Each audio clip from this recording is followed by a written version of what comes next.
interesse em pesquisar direitos humanos veio de um projeto de desenvolvimento financiado pela Fundação no Rio de Janeiro, que integrava as duas escolas, a Escola de Direito e a Escola de Administração de Empresas aqui em São Paulo.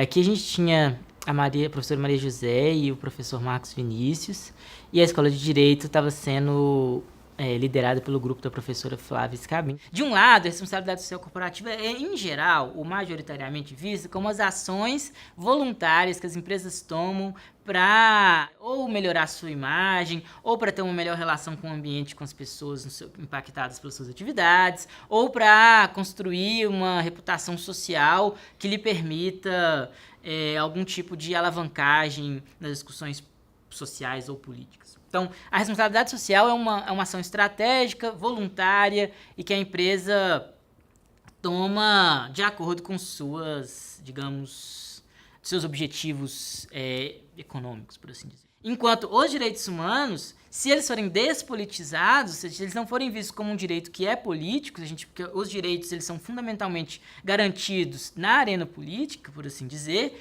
Se os direitos humanos são, então, despolitizados, eles perdem sua capacidade crítica. Então, assim, a própria capacidade do Estado de regular esses atores que passam a operar de forma transnacional, mas com fronteiras mais maleáveis do que foram em outros tempos, coloca essa necessidade de se pensar qual que é o papel desses atores privados nos direitos humanos, ou seja, para que se possa pensar. E aí o Rugg vai trazer essa ideia desse tripé, que seria proteger, respeitar e remediar. Então, assim, como que a gente insere um novo ator privado dentro dessa lógica que mexe um pouco com a soberania, né? E aí, quando a gente está pensando no sul global, antigo terceiro mundo, ou países em desenvolvimento, enfim, nos países que muitas vezes são os lugares onde essas empresas vão operar, a gente teria que pensar também como que a gente garante a soberania desses países e, ao mesmo tempo, garante a dignidade das pessoas desses lugares, porque muitas vezes esses países entram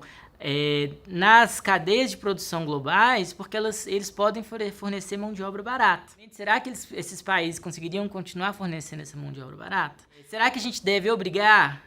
E aí, se a gente fala sim, porque direitos humanos são direitos fundamentais, a gente tem que pensar quais são os impactos de se obrigar as empresas e os países a respeitar os direitos humanos na própria, e aí é um termo até difícil, a competitividade desses países e dessas empresas. Então, assim, como que isso vai influenciar no comércio transnacional? Então, é uma discussão que é importante e que ela deve ser feita, no meu entendimento, do ponto de vista da administração também, porque o que acontece em geral, ou até o momento, essa discussão é uma discussão que é importante, mas que é mais feita, tem mais literatura sobre no âmbito do direito. Um exemplo que é muito importante na discussão é o exemplo do Rana Plaza, em Bangladesh, que foi aquele prédio de confecções que caiu em 2013, se eu não estiver enganado, mas e que matou milhares de pessoas, e aí trouxe toda uma discussão sobre como poderia ser regulado as cadeias de produção das grandes confecções,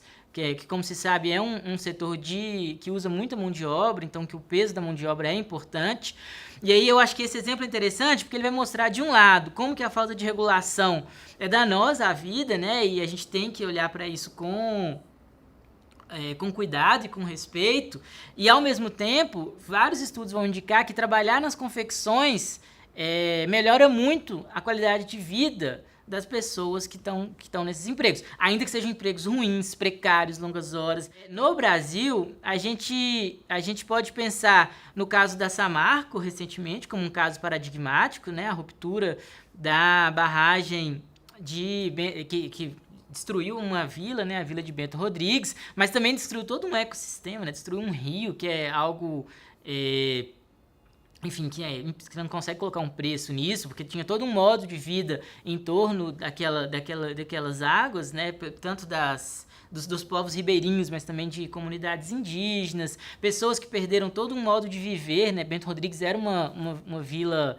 muito antiga, do século XVIII ainda. Então, assim, como que a gente discute isso se não for dentro de uma chave de direitos?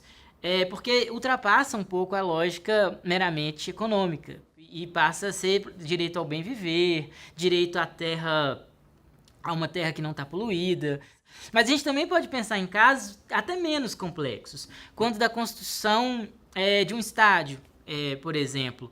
Quem que é levado para construir esse estádio? Quem são as pessoas que trabalham lá? Quais são os cuidados que se toma, por exemplo, com a rede de proteção social no entorno desse estádio, nas comunidades que são atingidas ali, para evitar, por exemplo, que as famílias que já moram ali experienciem impactos negativos, como, por exemplo, aumento da exploração sexual de menores, ou, enfim, prostituição em geral. E aí eu acho que, talvez, para a administração, né, numa escola de administração, discutir direitos humanos seja um compromisso ético em alguma medida, ou seja, de como que a gente transforma a discussão de direitos humanos em uma dimensão ética, não ética numa abstração, mas ética no sentido de um comportamento vivido, ou seja, das pessoas fazerem a discussão de direitos humanos se tornarem uma dimensão de sua prática cotidiana, que elas está, digamos, entranhada na sua forma de pensar, na sua forma de ser e agir.